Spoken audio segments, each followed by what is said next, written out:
Democracy That Delivers is brought to you by the Center for International Private Enterprise. Now, to your host. Hello, and welcome to our latest edition of our podcast, Democracy That Delivers. As you know, this is CIPE's regular podcast that deals with a range of issues that CIPE and its partners around the world are focusing on. By the way, I'm Andrew Wilson, the Executive Director of CIPE, and I'm joined today by some guests who are working with our larger program on the Global Alliance for Trade Facilitation, which is a partnership between CIPE, the World Economic Forum, and the International Chamber of Commerce to promote the implementation of the trade facilitation agreement around the world. And it has been around for about 5 years and is a really exciting public-private partnership effort that we're very proud of here. And today we're going to focus on a program that's pretty big for the region in South America, but also I think very innovative in what it's doing and can have immense impact across the region. And that's looking at authorized economic operator and regional recognition arrangements among 11 countries. But I'm not the one really who's the expert in this and ready to talk about it. Joining me today are two very special guests. One is Aurelio Garcia, who heads CIPE's programs within CIPE's Trade Department and the GATF, and is our technical lead on this program. And joining us from the private sector is Fernando Wins from BASF, a manager of customs and foreign trade for North and Central America. So Aurelio, I'm going to hand things over to you to kick off the discussion and better introduce Fernando and perhaps help our audience understand a little bit more about what an AEO program is and why it's so important. Thank you, Andrew. Pleasure to be here. A pleasure to be here also with Fernando. Fernando Wins is the Customs and Foreign Trade Manager at BASF, one of the largest chemical companies in the world. He focuses on the North America and Central America and South America trade operations of BASF. But before he joined BASF, he worked 15 years in the Customs Administration of Uruguay in different positions, including head of the Strategic Planning Advisory and manager of the Control and Risk Management System. He has also been a consultant for the European Union. He's an expert recognized by the World Customs Organization. He has been a professor at the Inter-American Development Bank. And I think he has a beautiful background of public sector expertise and private sector experience. So welcome, Fernando, and it's a pleasure to have you here. Hi, thank you. Hello, everyone. Thank you very much for the introduction and also for the invitation to participate in this instance. It is a pleasure for me and also for BASF to be able to share this talk with you. As you know, BASF is a chemical company that is present in more than 90 countries all around the world. In the relation to the certification as an AEO, I can tell you that in the region of the Americas, BASF has certified its companies in 8 countries and also in 2 or more are in process. That means some are in audit and others in previous phases. But as an exporting and importing company, the AEO has become a very important element for us since it allows us to dispose of merchandises more quickly to the benefit of reduced controls, simplified processes, priority process, and the figure of an account officer in customs to assist BASF in some more complex situations. But not only that it allows us to dispose of goods faster, but it also means cost saving in the logistics process of foreign trade operations. Thank you, Fernando. And before we go on with the conversation, let us perhaps elaborate a little bit more on the idea of authorized economic operator. Perhaps to explain what an authorized economic operator is, let me zoom out for a second before we answer that question. I think we all know that global trade is that beast that keeps growing and growing. And as a matter of fact, the United Nations reported last year that in 2021, global trade hit a historic record of $28 trillion. Only over the last 70 years, trade volumes have multiplied by 40. And every year, it is very easy to see increases in global trade of 4, 5 to 7%. Now, the question is, do border agencies, customs administrations, for example, also have a 5, 7% increase in their resources? Have border agencies multiplied their resources by 40 over the last 70 years? Do they have 7% more people every year, more budget? Far from it, right? And so what we have here when it comes to international trade is a recipe for disaster, where your workload keeps getting bigger and bigger and more complex, and your resources to process that cargo, those consignments, remain stagnant. So what do? You have to get creative and try new things. And this is where the AEO program comes into play. So basically what customs administrations are doing, they're telling the private sector, if you prove to me that you take security seriously, that you have protocols in place to make sure that nobody contaminates your cargo, that you're putting measures to protect your goods, your data, your facilities, your supply chain, then I will consider you a partner and a trusted trader. And I will give you this certification, which they call the authorized economic operator, but in other countries it's called, for example, in the US, it's called CTPAT. In other countries, it's even called the golden list. And every time you import and export, you will enjoy certain benefits, right? The most important, of course, is faster clearance and reduce processing times on the border and lower waiting times, right? And finally, I think it's important to keep in mind here that the job of customs administrations, by and large, is a very difficult one, is to identify risky products or operations, right? Whether it is fraud, contraband, and so on, among the thousands and thousands of containers that arrive at ports all over the world. So they're basically trying to find the proverbial needle in the haystack. And what the AEO program does is reduce the size of the haystack because customs administrations already know who is less likely to engage in fraudulent activities. So the border agencies can dedicate their limited resources to those operations thanks to this partnership with the private sector. And we wanted to have Fernando here because he works at an AEO certified company in many different countries, and he has that private sector experience. It's I think very exciting and game-changing type of effort when you talk about AEOs and how goods can get across borders quickly. And I think what's really exciting about some of the work we're starting to undertake through the GATF in South America is this idea of having mutual recognition agreements between countries. Aurelio, can you, in terms of setting more of the groundwork for our discussion today, can you talk a little bit about what we'll call an MRA, mutual recognition agreement, is, and what that will mean in terms of being a game changer in South American trade? Yeah, no, thank you, Andrew. Okay, so MRAs, mutual recognition agreements, are essentially the cherry on top of AEO programs. It's what everybody wants. And of course, now Fernando perhaps can tell us a little bit about his experience at BASF with the many mutual recognition agreements that Uruguay Customs has signed with other customs administrations. But what's happening here is that we have approximately 100 countries all over the world already with an operational AEO program, right? A trusted trader program.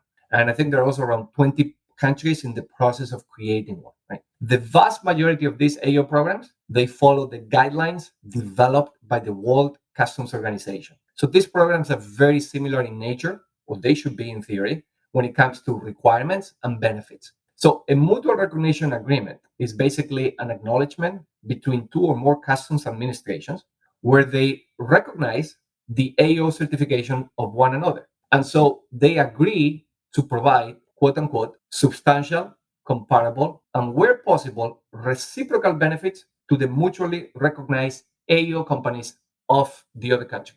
So let me give you an example. If you're an AEO company in Uruguay, for example, BASF, and Uruguay has a mutual recognition agreement with the US, which, by the way, I think they signed an agreement recently, Uruguay Customs with CBP. I think that was great. And it's a testament to how mature the AEO program of Uruguay is.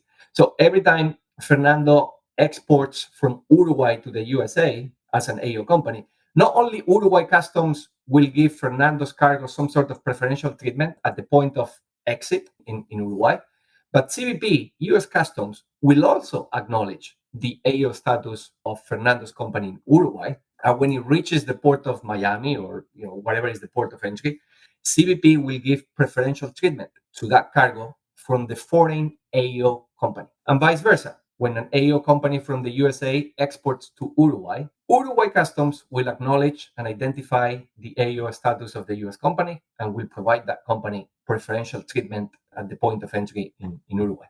But that's the theory. I think it's very important to hear, Fernando's experience with MRAs. And Fernando, if you can help us better understand what's happening in real life when it comes to MRAs, I think that would be great. Thank you, Aurelio. Yeah, for us as a company that has certification in several countries in the region and also all around the world, the mutual recognition agreement is a leap in quality in the AEO program. It is go from a national scope to a global one. This agreement will allow us to access in other countries to the same kind of benefit that we currently have in countries where BSF is already certified. Much of BSF operations are intercompany, so from the signing of MRIs, it will be enough for one of the parties to be certified to access benefits in other countries. And I am very excited about these MRIs. But I also must be honest, and I think there are some challenges related to that. And I think that the main challenge is going to be the real implementation of MRIs. That is how the authorities are going to materialize the benefits that a certified company has in the country in another country different from the one that granted the certification. I think it can be complex to move from the document to the practice. Each country has its own particularities and its own legislation, but we are very confident that the successful progress can be made with the MRIs.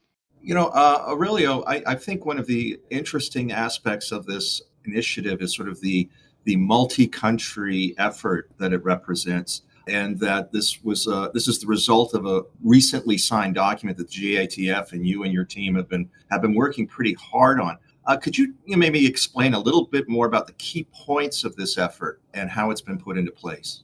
Yeah, MRIs are very time consuming. It requires a lot of effort. Customs administration sometimes don't have a lot of human resources. Traveling to other countries to verify the AEO program is expensive. It's not easy. So one of our flagship projects with the Global Alliance here at SIPE is what we call the Regional AEO project, right? And over the last 2.5 years, we have been working. We have had the pleasure of working with 11 customs administrations to sign this macro regional recognition arrangement in Latin America.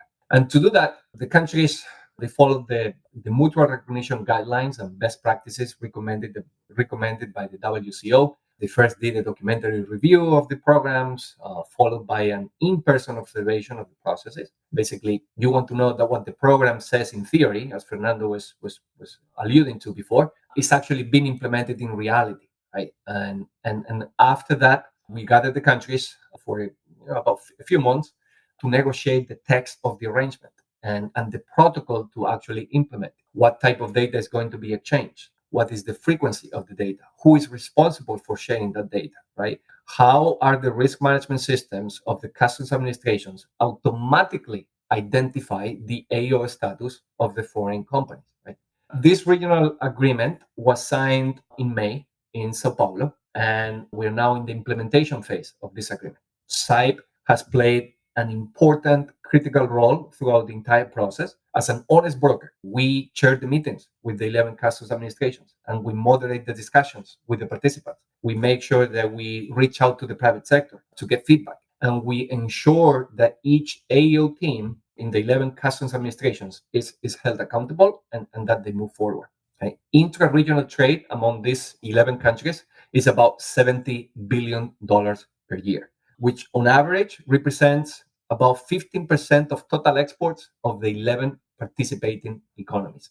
And I think perhaps just for our listeners, maybe we should mention the name of the 11 countries that we have been working with: Argentina, Bolivia, Brazil, Colombia, Costa Rica, Chile, Dominican Republic, Guatemala, Paraguay, Peru, and Uruguay.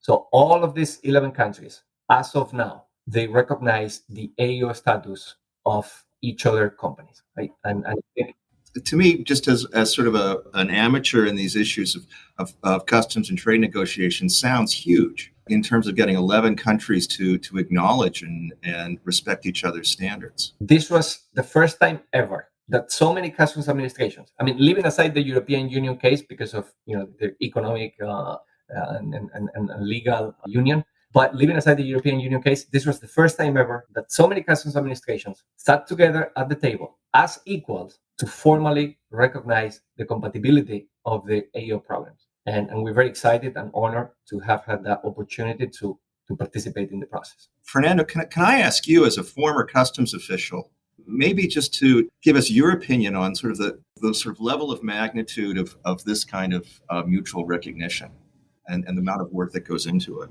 When we start with this Latin American mutual recognition agreement regional, that was at the first step.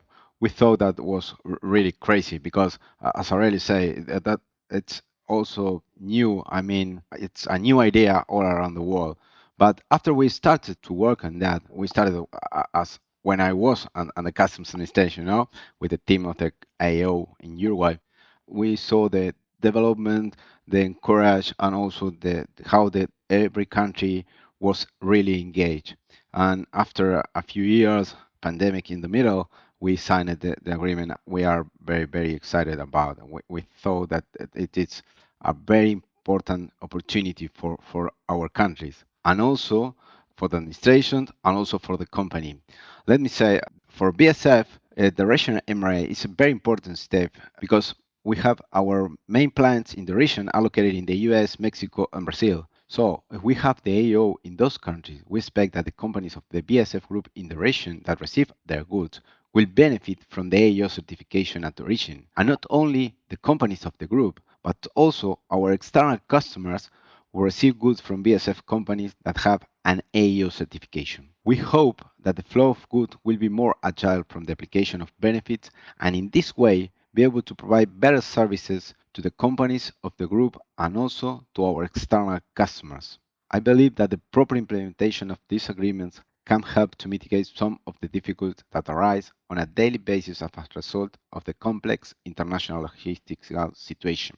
Aurelio, I think part of our GATF experience and perhaps part of the broader experience we've had at site, both in working with our GATF programs, but in general, when we're talking about these types of governance reforms and sort of public process reforms, part of this, it's one thing to get something written down on paper and to have a great agreement. It's another thing to actually have the local practices put into implementation.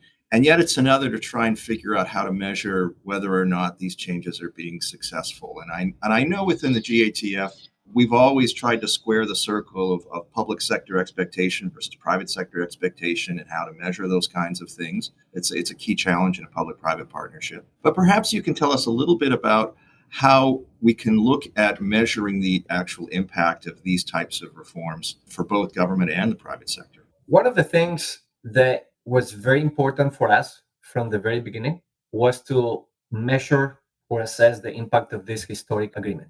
So since the very beginning, when we started the discussions with the authorities, and those discussions were channeled mostly through the regional vice presidency of the WCO, the World Customs Organization in the Americas, which at the time was in Uruguay, and probably Fernando knows this as well. We made it very clear that we wanted to dedicate some time and effort to better understand the effects of this regional agreement if it was going to be signed at all, because at the beginning there was a lot of skepticism, right? 11 countries and so on. So basically we told them, we will do this journey with you. We will help you during the negotiation phase. We will support the in-person validations of each other's programs and so on. But we have to go beyond the signing of the agreement. Because our country, Latin America is full of agreements and documents that were signed and they were not properly implemented. And this is particularly important because there are many mutual recognition agreements signed all over the world, about 90 or so, but there is very little information, at least publicly available data, about the impact of these mutual recognition agreements. In a sense, they have become some sort of the black box of international trade. There is a lot of information about international trade, lots of statistics, but when it comes to statistics, data about the impact of MRAs, there is a gap there. But wherever there is a problem, there is an opportunity. And I think here at SITE, with the Global Alliance, we have this wonderful opportunity to innovate and perhaps to shed light on the effectiveness of this type of agreements. The good news is that the administrations have agreed to measure the agreement, to make efforts to measure the agreement. And of course, there are some technological and IT challenges and so on, but they have appointed a team of AEO specialists who are going to be collecting data. And basically, what we want to know are two major things, right? One is, are the administrations actually providing the benefits that they should provide to the AEO foreign companies? For example, if Uruguay is recognizing the AEO foreign companies of the other 10 countries, are the other 10 countries reciprocating? Or is only Uruguay Customs that's providing benefits to the other foreign AEO companies? So that's number one. Number two is, okay, what is the impact? If they're providing benefits, what is the impact, right? And by impact, the most evident one, where I think customs administrations can help us collect and share some data, is whether the AEO foreign companies are actually able to clear goods faster than the non-AEO companies. And this is where things get tricky because, as we all know here, customs is not the only border agency that regulates trade. And this is a customs-based program for the most part, even though there is a very interesting initiative now to expand the AEO program to agricultural and health authorities. But I guess that is the subject for another podcast, if there is interest. So there are other authorities at the port: agriculture, health, immigration, the police, the army, and each of these agencies, they have the authority to stop a container and hold it for inspection, which of course causes delays and it costs money to the company and so on, despite the fact that customs may be totally okay with that operation, right? And of course, to make things even more complicated, the process to clear goods that arrive via air, for example, at an airport is not the same as a container arriving at the port. And then, of course, there are other externalities that have an impact on clearance times, weather events, labor shortages, equipment malfunction, and so on. There are ways to isolate these variables and make sure that we compare apples to apples.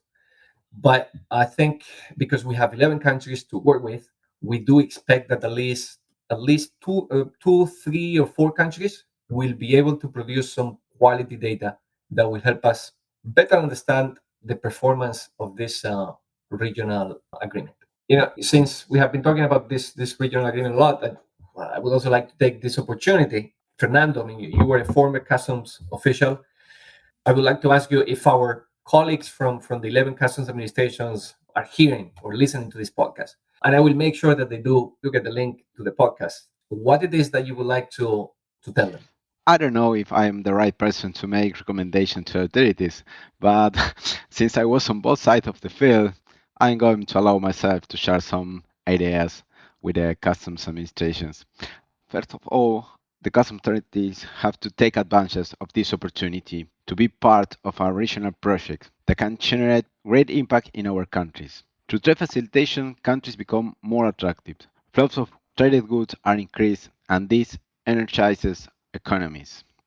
Second, trust the companies. For companies, it is a great effort, both work and economic, to achieve the certification. And also, we do it because certification gives some benefit.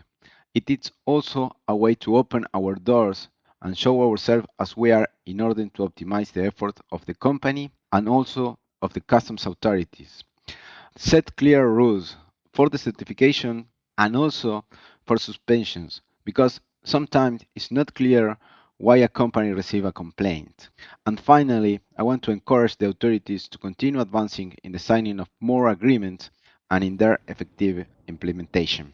I think another thing that always kind of crosses my mind when I look at these programs that SIPE within the GATF framework has been working on. And one of the sort of fascinating things to me is we've kind of gone through here what the benefits are for private companies in terms of more predictability in the flow of their goods across borders, reduce costs and efficiencies within the firm.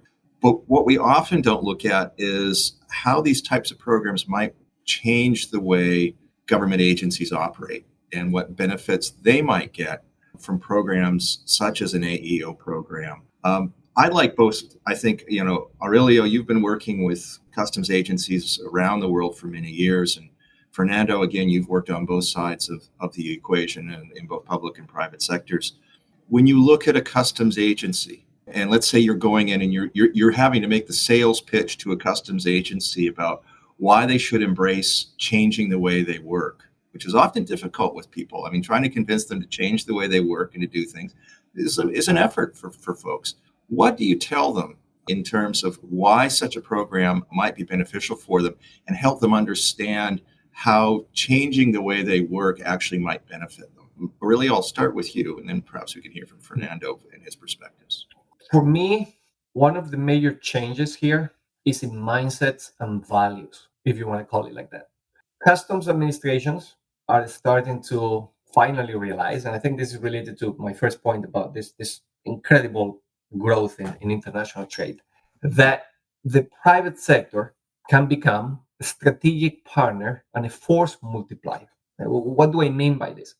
Traditionally, trade has been heavily regulated by governments in many different aspects, right? Not just from a fiscal point of view, but also from a security point of view. And I think customs officials, customs administrations are starting to understand that their responsibility of protecting the supply chain and also facilitating legitimate trade cannot be the exclusive responsibility of government. It is mission impossible. Customs administrations cannot be held responsible of securing and making sure that nobody contaminates the supply chain. It's just impossible, right?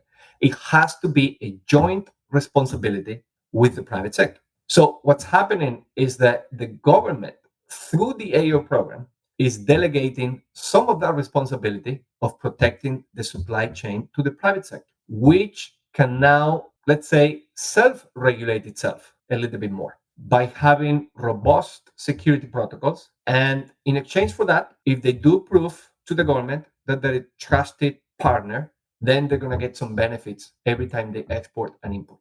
And in a sense, this is revolutionary. What we're seeing is a public-private partnership in action being birthed. And a lot of people 15, 20 years ago, a lot of specialists and gurus did not believe this was going to work. However, when you look at the numbers, 100 AEO operational programs, 90 mutual recognition agreements, and also when you listen to the way government officials and AEO companies talk about the program, about this partnership, I think it's a tremendous success. Not perfect, of course. Some programs are more mature than others. We still have a long way to go, but we have made good progress. And I think this is where I see the biggest value for government. But Fernando, what's your take? I believe that collaboration between the private sector and government, as recommended by the World Customs Organization in its SAFE framework, we can find good opportunities for development and growth. It is important for the customs administrations to realize that to change the mindset, there are not only a tax collection organization, they are also a trade facilitation important part of the supply chain. And it is important to realize and to assume this role to go to an effective implementation of MRAs and also for the trade facilitation and a global environment. I think, Aurelio, this point you've just made about trust is going to be key to the success of these programs. And I guess we'll only see that as the programs start to ramp up. I do have a sort of a follow-up question to this, and that is maybe linked back to the implementation question. In your experience, Aurelio, and perhaps Fernando, with your viewpoint on both sides of this, what is the most effective way to sort of build these trust relationships? Because it is taking two very different kinds of organizations, private and public sector, to a new level of cooperation and coordination. What sort of outcomes, if you will, would signal that this relationship is working, that this effort to be trustworthy is working? I would say a couple of things. I think somebody said some time ago, you can never be or you can never become what you have never seen, right? So I think there are two aspects here. G2G, government to government collaboration, is absolutely important. I think it's very important for customs officials to hear the experience of other customs officials developing this type of partnerships with the private sector. And then G2B as well, government to business. I think it is absolutely critical to figure out a way where customs officials actually pay a visit to companies that take security seriously. I think and perhaps Fernando can talk about this, but I think there is something, I would say, even magical about the fact every time customs official visits the premises of a company that takes security seriously, it's mind-changing because they understand that there are some private sector companies out there that they're not corrupt, they're not evil, they don't want to cheat, and that they actually want to do things right. They want to comply with the rules.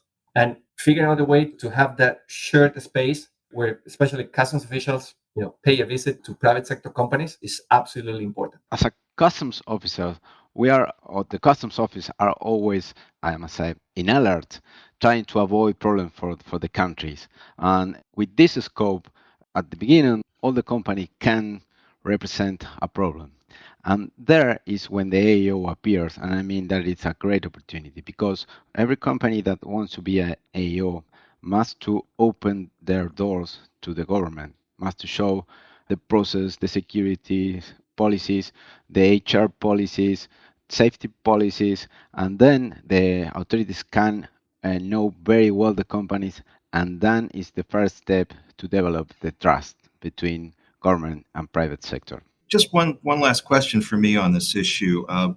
Aurelio, Fernando, in your opinions, Fernando's joining us from a multinational company that has excellent reputation and sophisticated systems inside the firm and can communicate across borders effectively. Is this a program just for big companies, or do we expect that the small and medium-sized enterprises that trade regularly can access the same types of certifications, AEO certifications, and take advantage of these MRAs? Andrew, I really think that it is a program for all kind of companies. For us as a multinational, a big company, of course, it is important, but it's also a lot of work to show the authorities that we are that they can trust in us. But for a small company, it can be also an opportunity to develop new markets, to show the companies that they are small, but there can also be a trust company.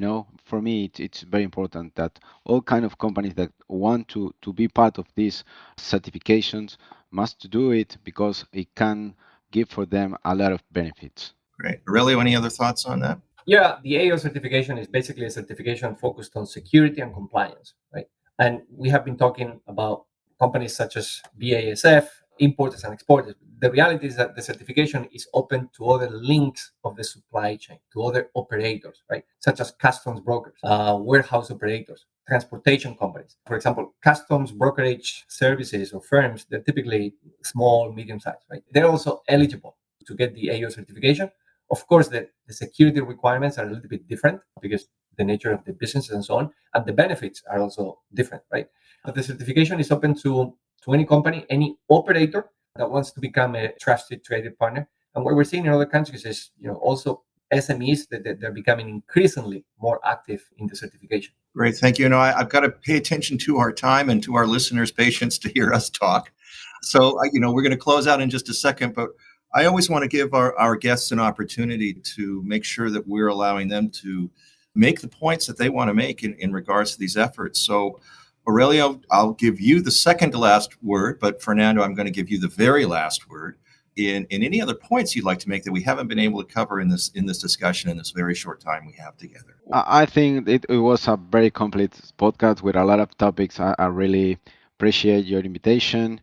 I just want to thank you for the invitation and the opportunity to share our perspective on these important issues in terms of international trade facilitation. Thank you very much. Thanks, Fernando. Aurelio, anything else from you? From my side, I would just like to say thank you to all of the people who have made this regional agreement possible. Again, we are building on something that was created many years ago, and starting with our colleagues at the World Customs Organization, the many international organizations that have supported the AEO philosophy since day one. Of course, the private sector that puts a lot of time and effort to comply with the requirements to obtain the certification. USAID, thank you to USAID for supporting this initiative. And also special thanks to the 11 administrations that are working with us on this innovative project. They're doing a very good job with limited resources.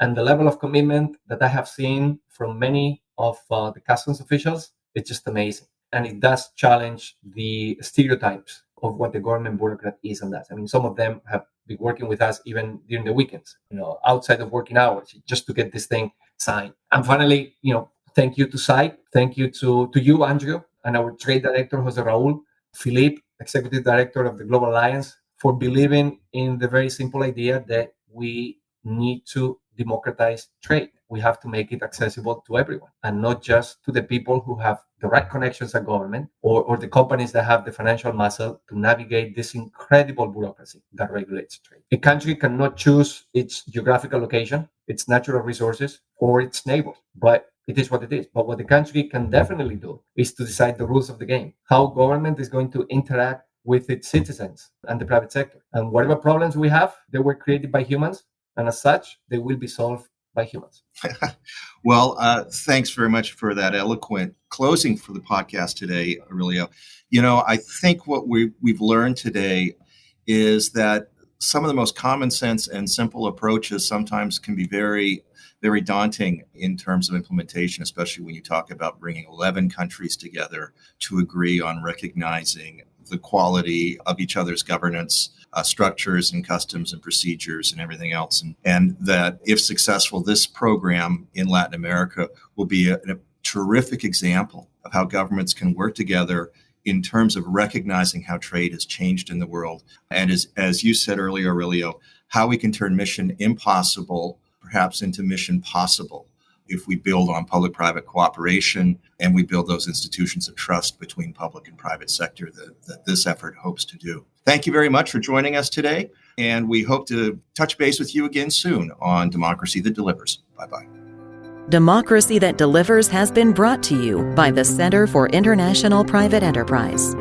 For more information, please visit cipe.org.